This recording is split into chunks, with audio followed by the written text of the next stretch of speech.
Thank you very much, Sergio. The pleasure and the honour is entirely mine. Thank you all for coming. The Weidenfeld-Hoffmann Trust is a wonderful, Oxford is a wonderful university, and there are many wonderful things about it, and one of the most wonderful is the Weidenfeld-Hoffmann Trust. Sergio has described what is involved, but what this does is not only transform the lives of the scholars who come to Oxford, it also transforms Oxford by enriching the rest of the university with the perspectives of these dynamic young people. And thirdly, it transforms the countries they go back to with the skills, with the education and additional training that they've received.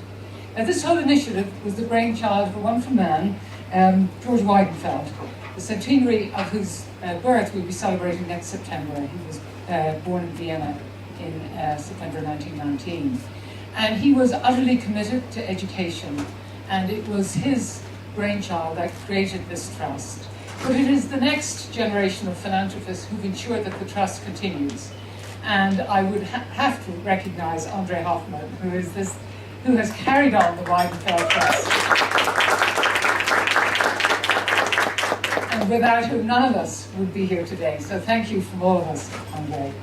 So we live in deeply uncertain times, and in many countries, not least my own, there is at the moment a complete dearth of leadership. So it has never been more important that we have highly educated, smart, ethical, committed young people running our governments, our NGOs, our businesses, and ensuring a sustainable future for all of us. Over the years, the Trust has educated 276 scholars from 72 countries, and they work in 49 departments across the university. So a diverse range of students studying a diverse range of subjects.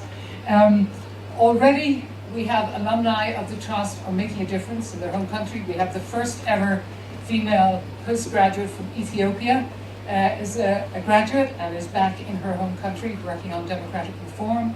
We have the first female postgraduate from Afghanistan who's now back in her own country working on building society.